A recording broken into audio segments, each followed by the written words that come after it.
नमस्कार। आज मैंने प्रियंका मैडम से बात किया, इनसे कि प्रकाश मैडम से कि मैं हम लोग बात नहीं करेंगे, आप ही कर लो। सावन साहब चलेगा ना? दोस्तों मेरा नाम गिरीश वागले, हम लोग शॉर्ट में बात करेंगे। इस इंडस्ट्री की ताकत एक्चुअली मैडम ही बताएगी आपको। आने इस इंडस्ट्री में आने के पहले अभी संतोष से मुझे सवाल मत करना। नायक दुरी साहब, रिस्पेक्टेड नायक दुरी साहब, सुहास सर और ITS साहब को मेरा वंदन है। सवाल बहुत रहते हैं हमारे बीच में, क्यों सवाल लिए दर भटक रहा है। संतोष बताया कि सवाल लेके क्यों घूम रहा है। अब मैं आ रहा था गाड़ी से, टोल नाके के बाजू में सागर सरिता इंडस्ट्रियल एस्टेट है, वहाँ पे मेरा 15 साल पहले फैक्ट्री था। पहला स्टार्ट किया एक गाले से नायक दुरी साहब, फिर 2, 3, 4, 5, 6 नीचे लेते गए अलग अलग रेंज पे। मैं उद्योगी हूँ, तो उद्योग मुझे लगता था कि पैसा कमाने के लिए पैसा बहुत देना पड़ता है, और पुरानी यादें देख के मैं आज खुश हो गया कि चलो एक भी अभी अपनी जगह पे नहीं है। पैसा लगा के बिजनेस करना एक आम बात होती है, लेकिन बिना पैसा लगा के बिजनेस करने के लिए आज हमारे गुरु प्रभास सर ने जो प्लान बताया उनको वंदन है। और 77 साल गिरा 77th ईयर इंडिपेंडेंस के लिए आप सभी को शुभकामनाएं। क्या आप लोग अमीर बनना चाहोगे? खुशहाल जिंदगी जीना चाहोगे? इस बिजनेस की ताकत बताता हूँ मैं सर। मेरे ग्रेट अपलाइन बाबू थॉमस सर, उनको वंदन है, और मेरे गॉड फादर है जिन्होंने मुझे बिजनेस में पल पल सपोर्ट किया। ये बताया कि इस इंडस्ट्री में करोड़ रुपया साल का कमाया जा सकता है व्हाइट में। मैं मेरे plastic gift item electronic product के अंदर 90% कैश में करता था। ये 100% ऑन रिकॉर्ड है। इस इंडस्ट्री में आने के बाद मुझे मालूम पड़ा कि साल का करोड़ रुपया कमाया जा सकता है व्हाइट में।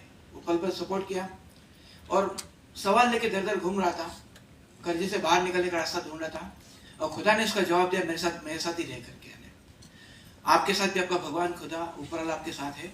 जिस व्यक्ति ने आपको यहाँ पर बुलाया उस सवाल का जवाब देने के लिए बुलाया है।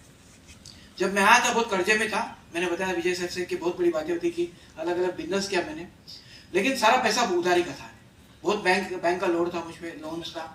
आज इस इंडस्ट्री में आने का करोड़ रुपया कब कमाया मुझे मालूम नहीं पड़ा, और मेरे ग्रेट अपलाइन बाबू थॉमस सर उन्होंने गाइडलाइन किया, और डायमंड एग्जीक्यूटिव चौधरी साहब को वंदन, जिन्होंने बताया कि साल का 1 करोड़ रुपया बचाया भी जा सकता है।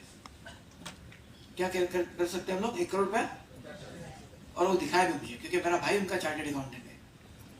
दोस्तों इंडस्ट्री की ताकत समझिएगा, स्टार्ट कीजिएगा। जिस व्यक्ति ने बताया उस व्यक्ति को मैं गुरु मानता हूँ, जो प्रभास सर है। आप नहीं मानोगे, जब इंडस्ट्री में मैं आता था मैं कर्जे में था। प्रभास सर जब आए थे तो 2 लाख रुपए के आसपास की उनकी सैलरी थी। यानी उनको क्या जरूरत है बिजनेस करने की? आइए, आपको क्या जरूरत है? आपका सवाल का जवाब खुदा ने आपके साथ रहकर दिया है। ये यहाँ से जाते वक्त जवाब लेके आना। Wish you all the best. Thank you very much. जय हिंद।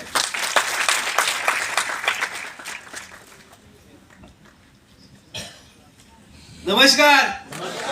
अपने आपके लिए एक जोरदार ताली होना चाहिए। परिचय, नाम प्रकाश हलके, रहने के लिए गोरेगांव। जैसे आज आप ये बिजनेस को देख रहे हैं, वैसे आज से 9 साल पहले बिजनेस को स्टार्ट किया, समझ के लिया, शुरुआत किया, और साधारण नौकरी करता था। वाइफ जो थी वो ब्यूटिशियन थी, और महीने का 40,000 रुपये हम लोग कमा रहे थे। लेकिन जिस व्यक्ति ने मुझे बिजनेस समझाया वो दूसरी प्रकार का इंसान था, और जिन्होंने मुझे यहाँ पे खड़ा किया वो ऐसे हमारे आज के चीफ गेस्ट अपकमिंग डायमंड नाइद्रो सर को मैं वंदन करना चाहता हूँ। और मैं आपको एक चीज कहना चाहता हूँ, जब तक उनका सेशन होता नहीं है तब तक यहाँ से कोई भी हिलेगा नहीं। लेकिन क्यों? क्योंकि जो बातें वो आज बताने वाले हैं, क्योंकि आज 15 अगस्त है। भारत माता की क्या भारत माता की जय बोलने की वजह से क्या हमारी जय हो सकती है?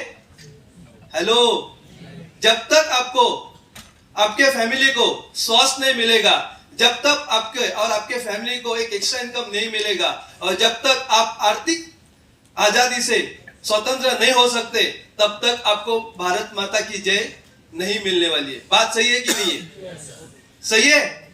तो जैसे मैं ये बिजनेस को स्टार्ट किया था, अकाउंट्स का काम करता था, और अकाउंट्स का काम करते करते करते शुरुआत किया, और सर ने एक प्रिंसिपल मुझे समझाया था, जिंदगी का 40 साल मेहनत करना है, या 3 साल या 5 साल मेहनत करके बचे हुए लाइफ को एंजॉय करना है। कौन सा अच्छा लगेगा? बचे हुए लाइफ को, बराबर ना? अरे हाँ या ना? सही है।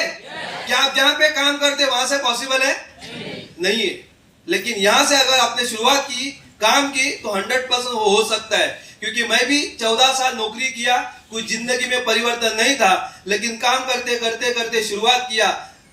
बिजनेस के माध्यम से थाईलैंड जाने का मौका मिला, दुबई जाने का मौका मिला, कार ली। आज जिस कार को मेंटेन कर रहा हूं वो 10 लाख की बलेनो कार है। ये कोई बड़ापन नहीं है, क्योंकि हर व्यक्ति के पास सपने होते हैं, लेकिन वो सपना पूरा नहीं होता है नौकरी के माध्यम से। बात सही है कि नहीं है? और आज जो मेरा सपना है वो है 1 BHK 1.25 करोड़ का गोरेगांव के अंदर 16 अप्रैल 2025। क्योंकि मैं हमेशा लोगों को बोलता हूँ, सपना वो नहीं होता है जो आपके नींद में आता है, सपना वो होता है जो आपको सोने नहीं देता। क्योंकि ये इंडस्ट्री के बारे में समझना सीखना बहुत जरूरी है। क्योंकि सर ने एक बुक मुझे बोला था पढ़ने के लिए, उस बुक का नाम है कॉपीकैट मार्केटिंग 101। आप जरूर इस बुक को पढ़ना। ये बुक के जो ऑथर है वो है बर्क हेजेस, 80 साल पहले लिखा हुआ है, 80 साल पहले। उस बुक का लास्ट के 3rd पन्ने में लिखा है और एक ग्राफ लिखा है, दिया हुआ है कि हर 20 साल के बाद एक इंडस्ट्री उभरती है और 2020-2030 के बाद जो इंडस्ट्री उभरने वाली है उसका नाम है network marketing direct selling industry. और आज ये इंडस्ट्री इंडिया के अंदर नहीं, पूरे दुनिया के अंदर तहलका मचा रही है। तो मैं इतना ही बताना चाहता हूं, एक डिसीजन लेके आप बिजनेस को स्टार्ट करो। आज 15 अगस्त है। आज से 46 साल पहले हमारा देश स्वतंत्र हुआ और आज हमें आर्थिक स्वतंत्र होना चाहिए। तो 10 साल पहले ये कंपनी का शुरुआत हुआ, उसका नाम है MI लाइफस्टाइल। तो मैं भगवान से यही प्रार्थना करूंगा, जो सद्बुद्धि हमें समझने की दी, सीखने की दी, वो सद्बुद्धि आपको मिले। जय हिंद, जय MI लाइफस्टाइल। एक ही चीज बोलूंगा, मैंने आपसे बात की तो डेफिनेटली ज्यादा और सही मायने में ज्यादा नहीं बात करूंगा, लेकिन एक सवाल करूंगा, सबसे ऊंचाई पे कौन सा पंछी उड़ता है जो आसमान छूता है? काइंड ऑफ कौन सा पंछी है? हाँ, गरुड़, ईगल है ना, ईगल। वो जो सबसे ऊंचाई पे उड़ सकता है, करेक्ट है ना, बहुत ऊंचा जाता है। लेकिन समझो, एक इमेजिन करो, उसको लिया और उसके पैर में हमने एक धागा बांधा जिसकी लेंथ 100 फुट है और उसका दूसरा छेड़ा हमने जमीन पे किसी पेड़ की डाली को या किधर को भी बांध लिया, तो अभी वही ईगल कितना ऊंचा उड़ सकता है? 100 फुट। माने उसके अंदर ताकत है आसमान छूने की, लेकिन 100 फीट ही उड़ता है ना, माने धागा है। और हमारे भी पैर में धागा है, 10,000 का, 20,000 का, 50,000 का। इसीलिए ऊपर वाले ने बनाया अपने को बहुत ऊंचाई पे जाने के लिए, लेकिन ये धागे की वजह से हम नहीं उड़ पा रहे।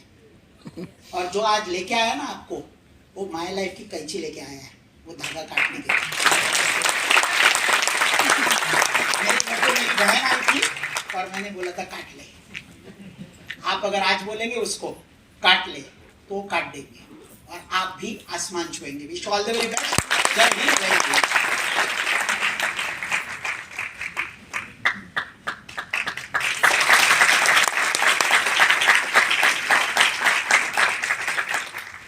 नमस्कार, माझं नाव प्रियांजली दत्ताराम बकाळकर आणि धन्यवाद लीडर्स मला बोलायला दिल्याबद्दल। तुम्हाला सर्वांना पुन्हा एकदा स्वातंत्र्य दिनाच्या हार्दिक शुभेच्छा।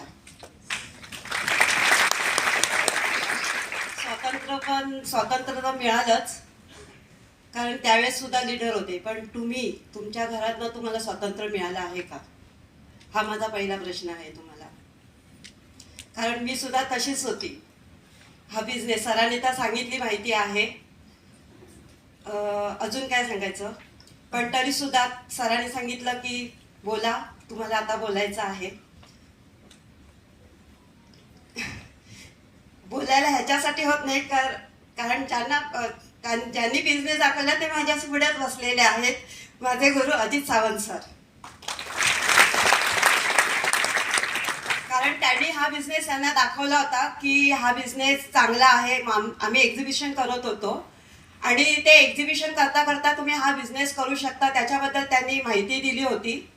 पण आम्हाला वेळ मिळत नव्हता, ॲक्च्युली आम्हाला खरंच वेळ मिळत नव्हता। आम्ही सकाळी 9 वाजता जात होतो आणि सगळी माणसं घरी जेव्हा जात होतो ना, तेव्हा आम्ही आमचा शॉप बंद करून आम्ही घरी जात होतो, वेळ नव्हता।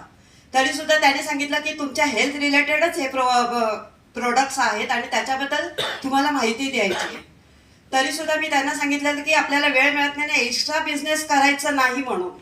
आणि प्रत्येकाच्या घरी जाऊन तुम्ही काय सांगणार आहात, इथेच सगळेजण आपण एक्झिबिशनमध्ये भेटतो, तर प्रत्येकाच्या घरी वेळ कसा मिळणार। तरी सुद्धा त्यांनी सांगितलं होतं की नाही, मला थोडा वेळ ते करायला मी विचार करतो, बिझनेस खरंच चांगला आहे म्हणून। आणि त्यांनी तरी सुद्धा मी त्यांना सांगितलं होतं की ठीक आहे, तुम्हाला जर वाटत असेल तर तुम्ही हा बिझनेस करा, पण मी काही करणार नाही। हा आपला जो बिझनेस आहे तो मला बंद करायचा नाही। 18 वर्षाचा बिझनेस होता तो, आणि तो असा पटकन कसा बंद करता येणार. आणि आता सरांनी येऊन जे सांगितलेलं आहे आणि तो तुम्हाला आवडलाय तर तुम्ही करा, म्हणून मी त्यांना वरवली परमिशन देऊन टाकली होती आणि त्यांनी सुरुवात सुद्धा केली होती. आणि हे मला माहिती नव्हतं. माय लाईफस्टाईल एम सुद्धा माहित नाही, कंपनीचं नाव सुद्धा मला माहिती नव्हतं आणि त्याने सुरुवात केली होती. परीक्षा चालू होती आणि 2 ऑगस्ट ती तारीख आली आणि ते गेले. आमचा जो एक्झिबिशन 18 वर्षाचा जो बिझनेस होता लगेच बंद झाला होता, इन्कम काही आलं नव्हतं. पण त्यांनी माझं न ऐकता प्रभात सरांनी सांगितल्याप्रमाणे माझं त्याने ऐकलं नाही. मगाशी दोघांचं नाव घेतलं होतं, निधी मॅडम आणि निलेश सर. त्यांना एकच रिक्वेस्ट आहे, डिसिजन घेताना दोघांनी एकदम डिसिजन घ्या म्हणून आणि चांगला डिसिजन घ्या. त्यांनी माझं ऐकलं नव्हतं. कारण मोस्टली नवरे बायकांचे कधी प्रत्येक वेळी ऐकत असतात, पण त्यांनी माझं हा ऐकलं नव्हतं आणि त्यांनी हा बिझनेस स्टार्ट केला होता. आणि त्यांनी सुरुवात केली होती ती मला माहिती नव्हतं, कारण त्यावेळेस फक्त 3च प्रॉडक्ट चालू होते आणि प्रॉडक्ट कधी घरी येत नव्हते. त्यांना फक्त बिझनेस कसा करायचा ते त्यांना दाखवून दिलं होतं आणि त्यांनी बिझनेसची सुरुवात केली होती. बिझनेसची सुरुवात अशी केली होती कारण जेव्हा मला पैसे पाहिजे होते ते माझ्या बिझनेसमधून इन्कम आलं नाही मला. पण जेव्हा मला खरंच गरज होती, त्यांचं जेव्हा 12वं होतं तेव्हा माझ्याकडे पैसे नव्हते. त्यावेळेस त्यांचं कार्य गुरुवारी होतं आणि वेडनेसडेला NFT होते. तेव्हा पहिला सुरुवातीला आमची 11 वाजता NFT होते, आता 5 वाजता होते. आणि तेव्हा आम्ही दोघं, मुलगा आणि मी दोघं रडत होतो की यांचं कार्य कसं करायचं, की कारण माझ्याकडे पैसे नव्हते. तुम्हाला माहिती असेल की 4 लोक येतात सांगायला की असं काही करायचं नाही म्हणून. लोक सल्ले द्यायला येतात, घर चालवायला कोणच येत नाही. आणि माझ्या बाबतीत पण तसंच घडलं. आता काय करायचं म्हणून एक प्रश्न होता की त्यांचं कार्य कसं करायचं. सगळेजण आले होते, सांगून गेले होते मी आहे, पण जेव्हा पैसा पाहिजे असता तेव्हा कोणीच पुढे आले नव्हते. आणि त्यावेळेस सकाळी 11 वाजता NFT आली होती, 13,000 त्यांच्या अकाउंटमध्ये आले होते आणि त्या आलेल्या अकाउंटमधून मी त्यांचं कार्य केलं. पण एक क्युरिओसिटी अशी होती की हे 13,000 आले कसे म्हणून. त्या मुलाने सांगितलं आई पप्पांच्या अकाउंटमध्ये 13,000 आले आहेत म्हणून. तर मी म्हणाली की हे पैसे कसे आले मला माहिती नाही, तू बँकेमध्ये जा आणि त्यांना विचार. आणि त्यांनी सांगितलं की हे 13,000 तुमचेच आहे, NFT झालेली आहे. आणि तेव्हा मला कळलं की त्या आलेल्या पैशातून मी त्यांचं कार्य केलं. बरं ते झालं 13वं तर त्यांचं झालं. 14व्या दिवशी माझ्यापेक्षा लहान माझा भाऊ, 10 वर्षांनी माझ्यापेक्षा लहान, तो टेन्शनमध्ये की बहिणीचं आणि मुलाचं कसं होईल तिच्या, त्या टेन्शनमध्ये तो सुद्धा गेला. म्हणजे 15 दिवसात 2 मोठ्या गोष्टी घडून गेल्या होत्या. मग मला काय करायला पाहिजे होतं, बिझनेस करायचा नव्हता हो ना, घरात रडतच बसायला पाहिजे होतं. पण नंतर परत प्रत्येक वेडनेसडे असा पण गेला नाही की एक वेडनेसडे, जसं सरांनी सांगितलं पण एक वेडनेसडे पण असा नाही गेला की माझा इन्कम आलं नसेल. प्रत्येक बुधवारी इन्कम येत होता. एक क्युरिओसिटी होती. शेवटी कंटाळून मी विचारलं की सरांना की हे सर पैसे कसे येतात करून मला ह्या बिझनेसबद्दल नॉलेज द्या म्हणून. आणि तेव्हा त्यांनी सांगितलं होतं की हे नॉमिनीज फॅसिलिटी आहे, कारण त्यावेळेस त्यांनी मला सांगितलं नव्हतं ही नॉमिनीज फॅसिलिटी आहे म्हणून. पण जेव्हा सर घरी आले आणि त्यांनी सांगितलं की हे नॉमिनीज फॅसिलिटी आहे आणि त्यामार्फत तुम्हाला हे इन्कम चालू आहे. मग विचार करा, ते तर ह्या जगातनं गेले होते, पण बाकीचे आणि जी माणसं जोडली गेली होती ती तर खरेदी करत होती, त्यांच्यामार्फत मला पैसे येत होते. टीमवर्क, ज्याला टीमवर्क म्हणतात, त्याच्यावरनं मला इन्कम येत होतं. आणि मग सरांनी सांगितलं की एक आपल्या विरारला एक वर्कशॉप आहे, तो अटेंड करा, त्याबद्दल त्यात व्यवस्थित नॉलेज घ्या. मी तर तो तुम्हाला इथे सांगू शकत नाही, पण तुम्ही तिथे बघा या आणि त्याचं नॉलेज घ्या. आणि मी जेव्हा वर्कशॉप अटेंड केलं तेव्हा मला पहिल्यांदा समजलं येस की माझी टीम आहे. ह्या टीम मार्फत मला इन्कम येत आहे. आणि मला समजलं की तो वर्कशॉप अटेंड केल्यानंतर ह्या बिझनेसमधलं महत्त्व मला कळलं. आणि त्याच्यानंतर मी कधी ह्या 2 गोष्टी घडून गेल्या तरी सुद्धा एकदा सुद्धा मी खोटं बोलत नाही आणि या पवित्र ठिकाणी आज उभी आहे.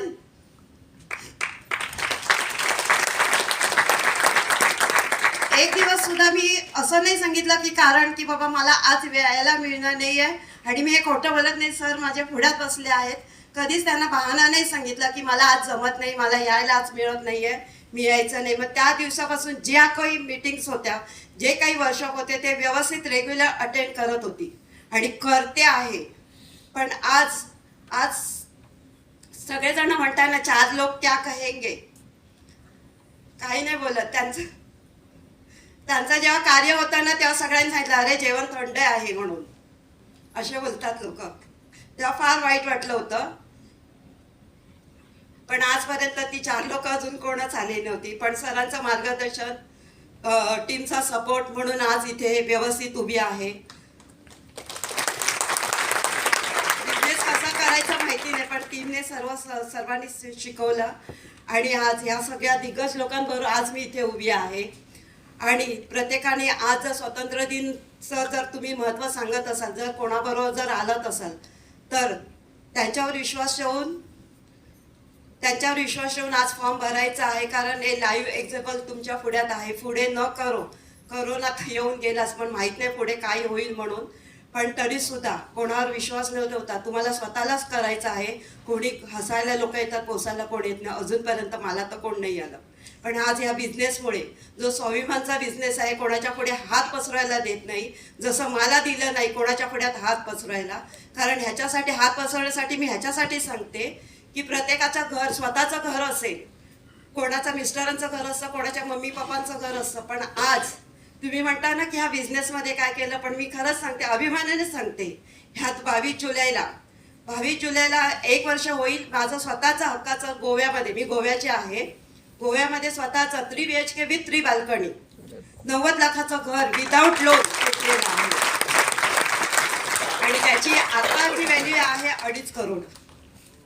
विचार करा. म्हणजे जर रडत बसली असती, जी 2 उदाहरण माझ्या पुढे घेतली, जर मी रडत बसली असती तर हे काहीच अचीव केलं नसती. एक सिंपत्ती मिळाली असती, घरीच राहिली असती. पण ह्या स्टेजपर्यंत मी आज पोचली नव्हती. हा जो मान सन्मान आहे मला मिळाला नसती. पण हे खरंच होतं आहे. परंतु करत बसू नका. ज्यांच्याबरोबर आलेल्या आहेत तुमच्यासाठी एक दुवा म्हणून आलेले आहे, त्यांच्यावर विश्वास ठेवायचा आणि हा बिझनेस करायचा आहे. जय हिंद, जय my lifestyle. Thank you all leaders, thank you. So देखा रियल लाइफ